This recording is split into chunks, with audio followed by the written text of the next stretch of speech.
Support comes from the Missouri Forest Products Association, saluting Earth Day on April 22nd with an ongoing commitment to help offset carbon emissions with sustainable harvesting of Missouri forests. Details at choosewood.com. Welcome to St. Louis on the Air. I'm Jim Kirchherr. Nearly 6,000 school nutrition professionals from across the country have gathered in St. Louis to participate in a 3-day conference focusing on innovation in foods, beverages, and tools for cafeterias. As part of the School Nutrition Association's 73rd Annual National Conference, attendees previewed new kitchen equipment, menu planning, nutrition education resources, and a lot more to help serve creative, nutritious lunch options for students, such as Korean barbecue tacos and yogurt dips. We'll have to find out about that. Long gone, apparently, are the days of settling for questionable spicy chicken sandwiches paired with a carton of chocolate milk. Or maybe not. We'll have to find out. Joining us to talk about the latest trends in school lunches with more with St. Louis Public Radio reporter Chad Davis, who is down at the conference to find out what's going on.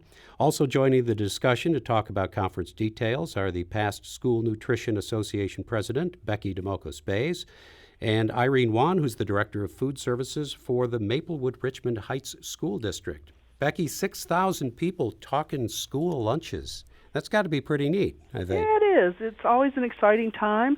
People give up some of their summer vacation and come to our conference, and we're always very proud of what we call ANC, Annual National Conference. We offer this week over 120 educational sessions, plus our show, as you've experienced, has over 900 booths. So it's put on your walking shoes and get your thinking hat on, and it's always a good time.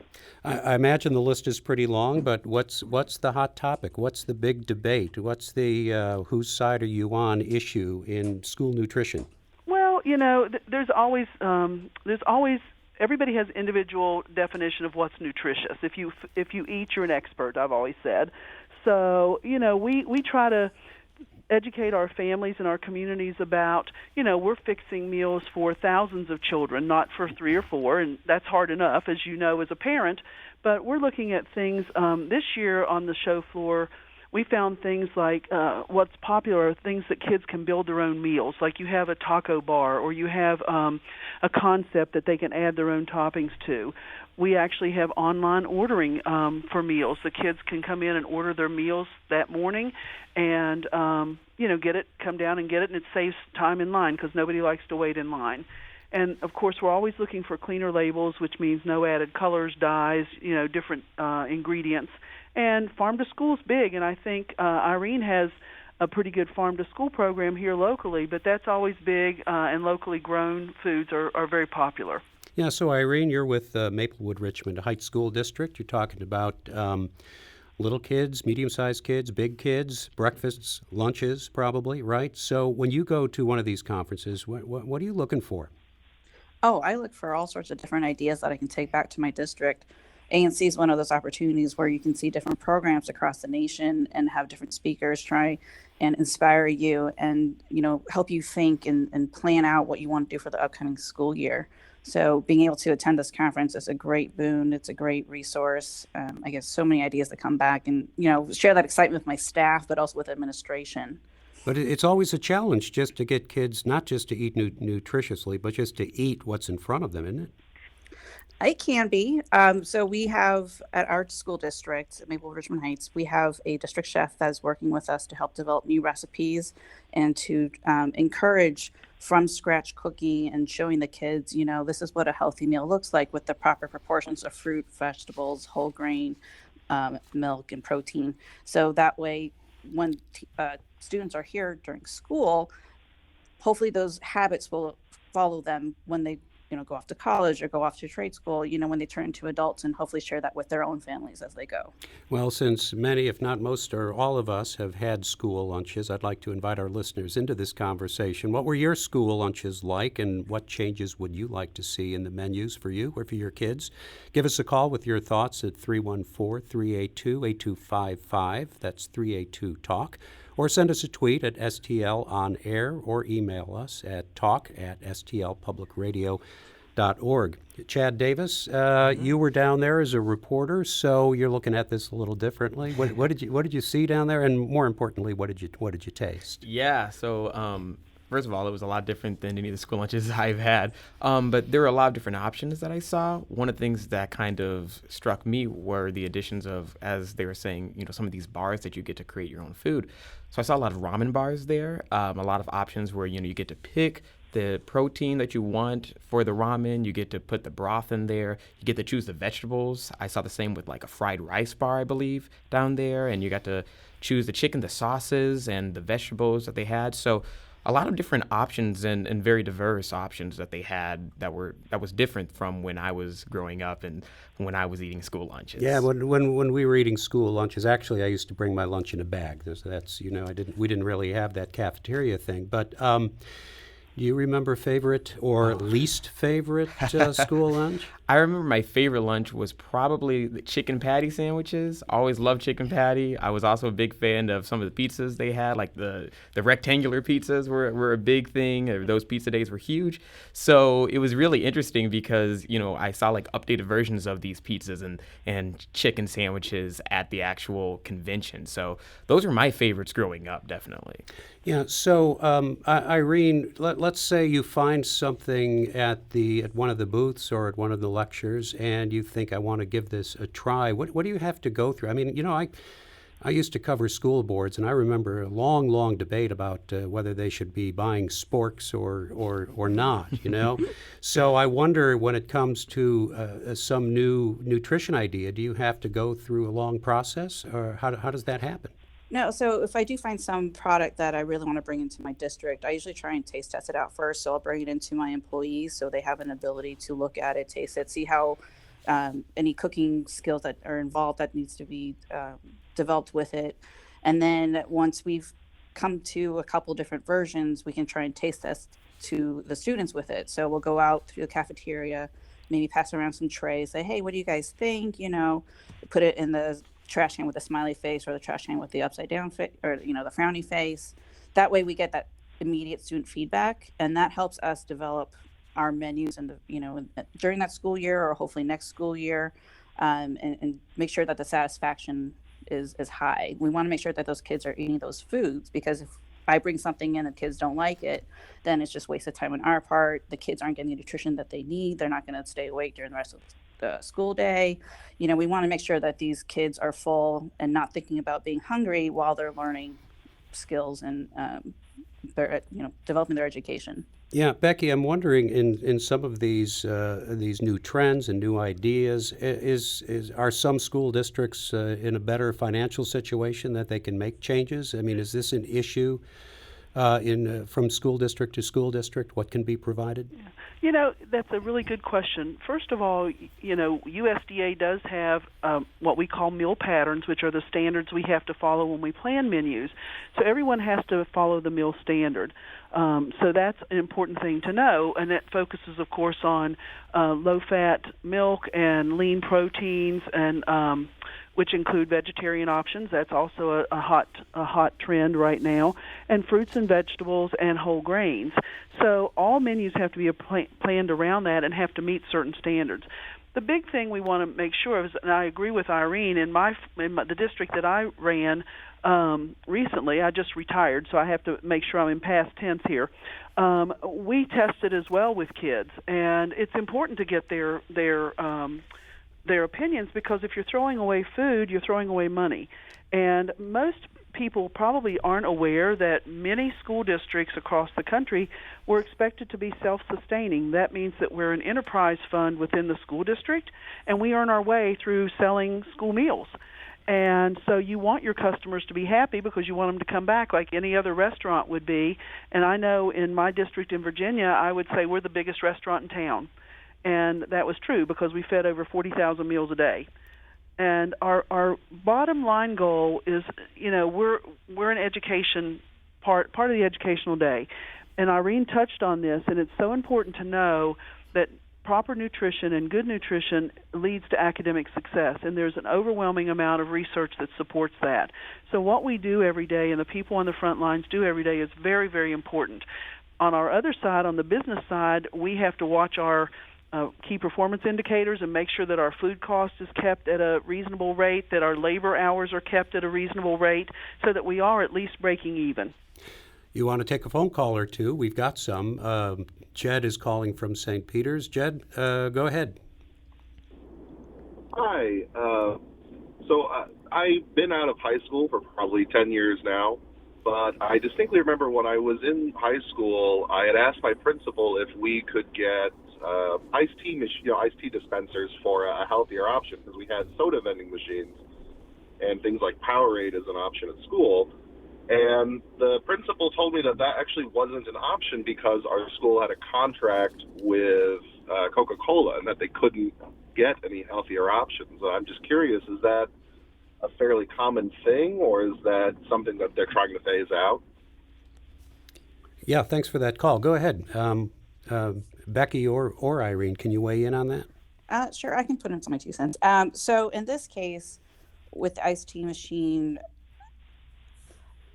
for my district, since we are self-operated, we don't have contracts out. It's also kind of part of the USDA procurement regulations that we have to follow because we are part of the national meal programs.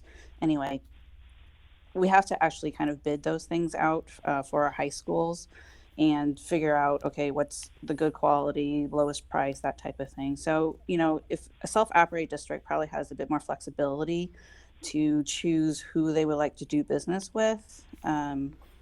But it's always an interesting option because I know one of the trends that we're experiencing now are coffee bars in high schools, with cappuccinos or iced coffee, that type of things. And students have definitely responded very positively to that because they want to make sure that they have a little bit of coffee to, possibly stay awake. Or, but is that a bigger issue, though, the question of corporate sort of sponsorships and product placement?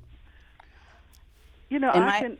Sorry, okay, Becky. I was going to say, nationally, when the Healthy Hunger Free Kids Act was passed in 2010, some of that really began to change, and the beverage manufacturers have worked with with USDA to try to get more healthy options in.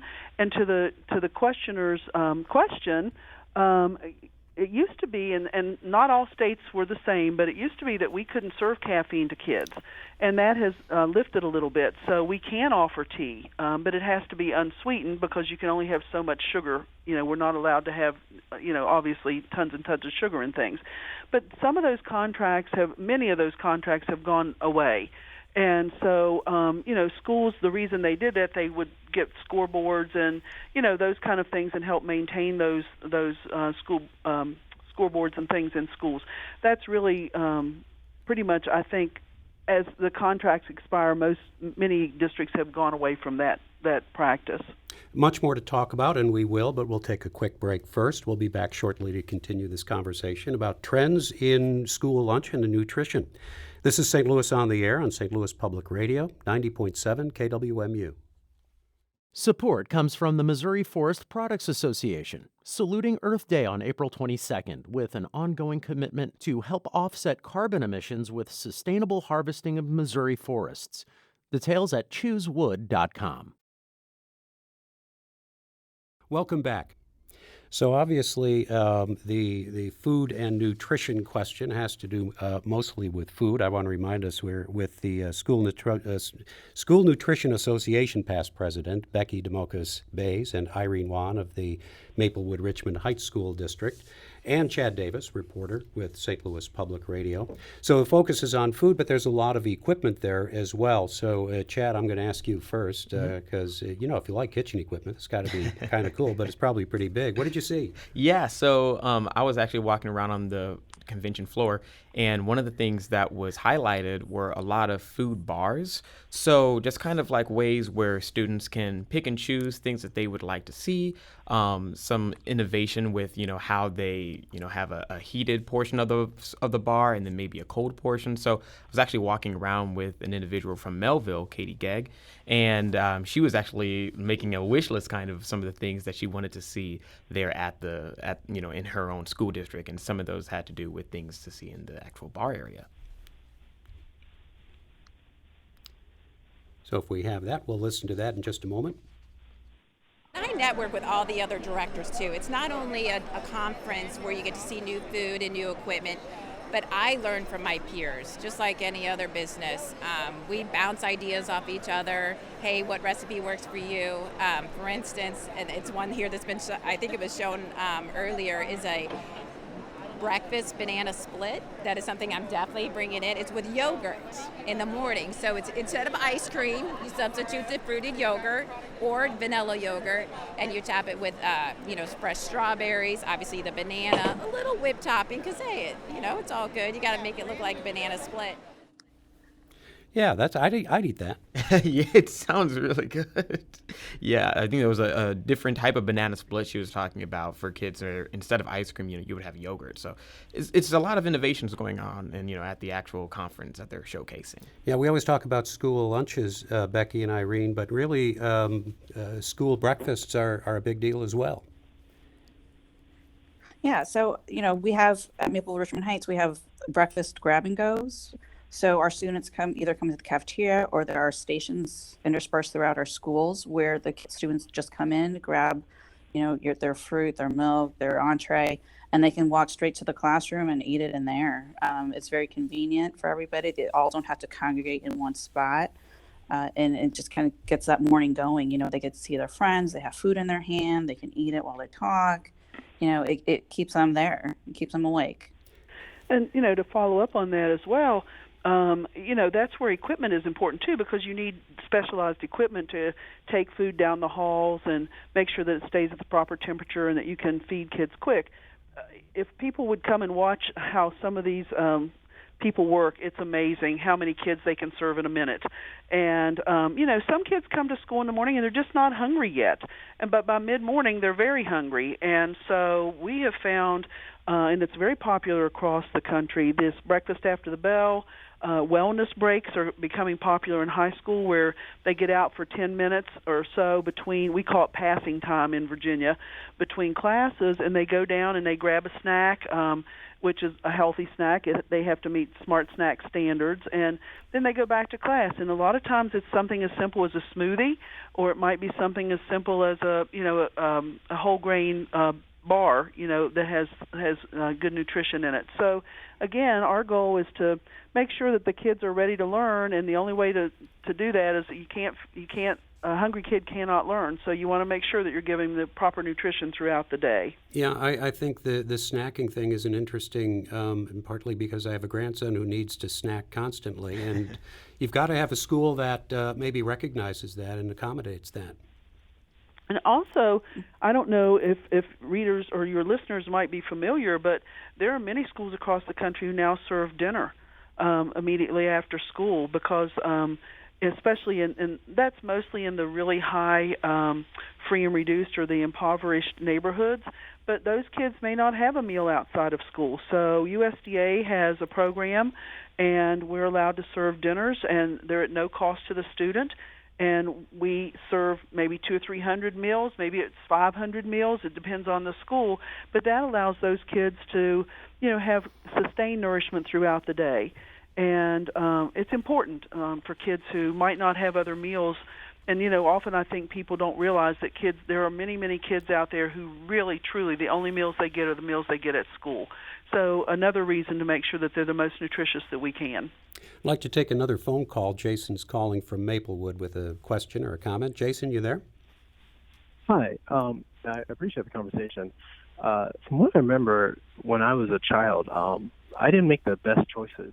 And so giving kids the option of, choosing what they eat in that kind of situation with a bar, I kind of feel there would be a large gravitation towards unhealthy options. And from what I understand, I understand, like, you want to get the opinion of people who are, purchasing, but I'm not sure if I'm just misguided, but I thought a larger issue was just the, are there adequate sources of protein that we are putting out? Are things too high in sugar? And so I'm a little confused on why the discussion it feels almost like it's like how to better sell and how to better, provide, but not necessarily what we're providing. So am I wrong in this understanding that the issue with school nutrition right now is the content and not necessarily how it's being administered? And okay, a number of things. Let's see if we can pick this apart a little bit. Becky or Irene, Sure, I'll pitch yeah. in here. Just remember that we have meal standards. So let's just take the bar. And Chad, I think maybe you can add to your experience here. But when you come in, the first thing you do is you choose your protein, and that could be chicken, beef, or in our case in Virginia, we had paneer cheese for the vegetarian items or options. And then you go through, and it's almost all fresh fruit and vegetables. So you choose, like, say, if you had a day that had a Thai theme, you would have the chicken with the appropriate spice profile. Then you would perhaps choose edamame. You could choose onions. You could choose fresh lettuce or fresh spinach. So it's all fresh foods that are there. That's what the draw is for the kids. And it's the appropriate serving size. So you get if you want 2 spoonfuls of edamame, you can get that. Or if you just want a little onion, you can get that.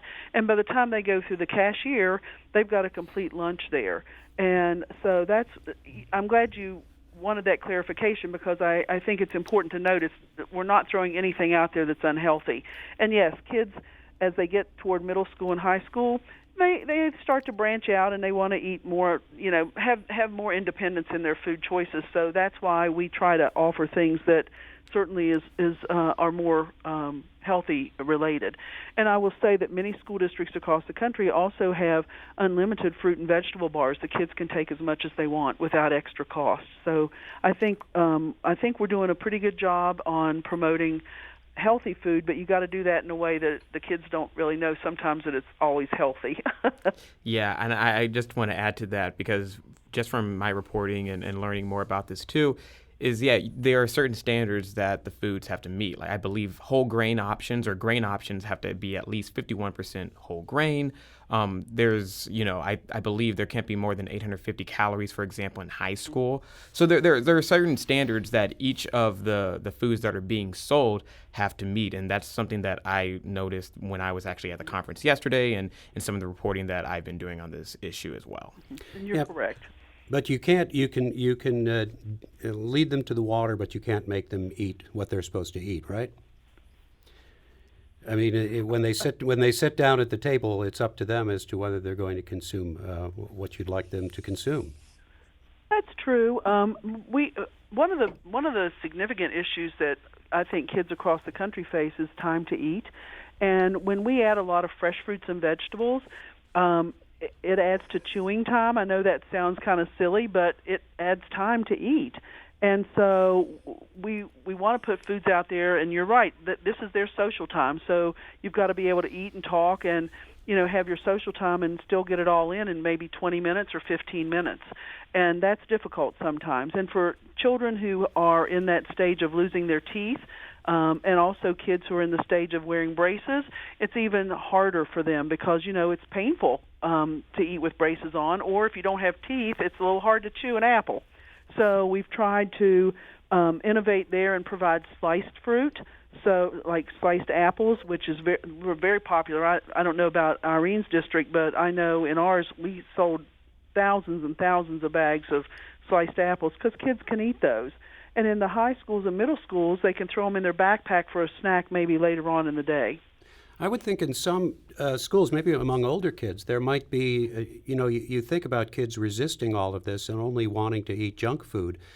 But I would think there might be a movement among young people. They may be asking for more nutritious foods or vegan diets or vegetarian forward diets and things like that. Is that happening?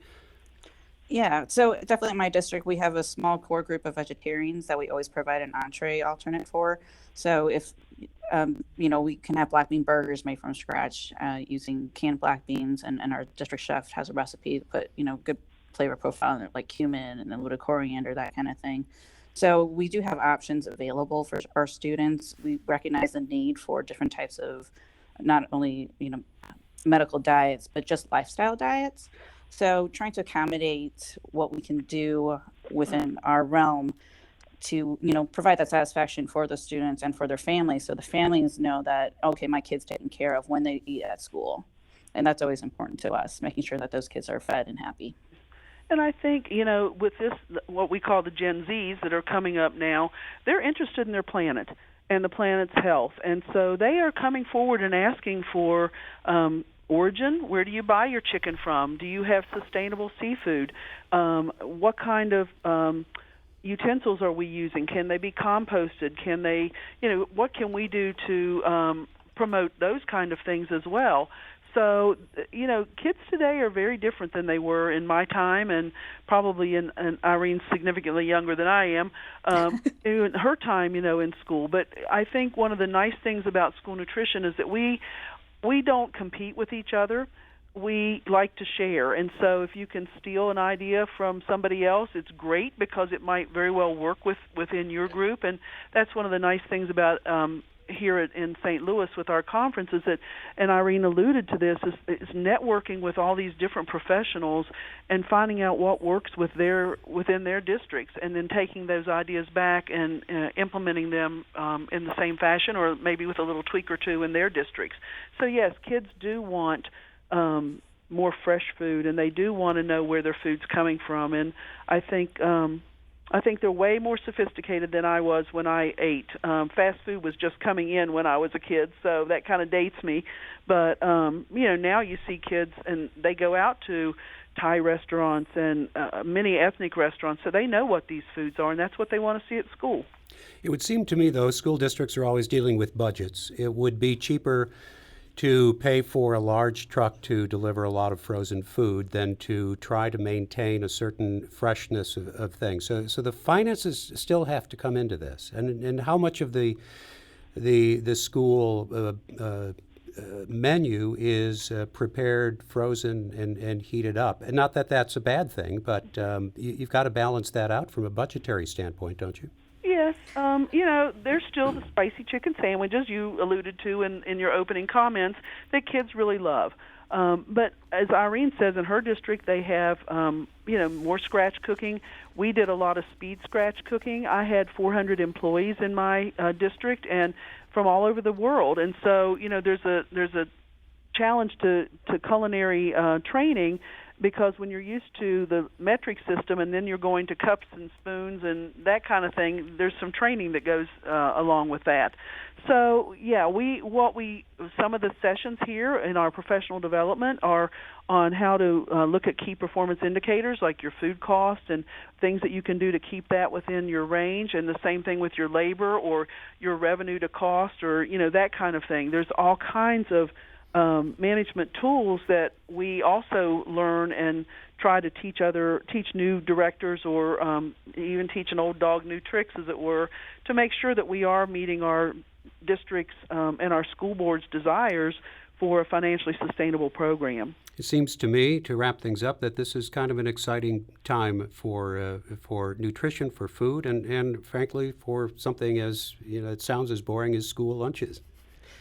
There's a lot going on. It was, going to the conference yesterday and seeing all the different options that are available made me wish I was back in school for a little bit. So, yeah, a lot going on. Well, that's good news for you guys and for the school nutritionists. And I want to thank past School Nutrition Association President Becky Domokos-Bays and Irene Wan, Director of Food Services for the Maplewood Richmond Heights School District, for joining us today, along with St. Louis Public Radio's Chad Davis.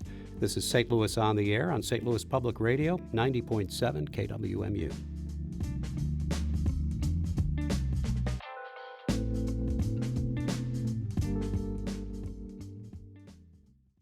Support comes from the Missouri Forest Products Association, saluting Earth Day on April 22nd with an ongoing commitment to help offset carbon emissions with sustainable harvesting of Missouri forests.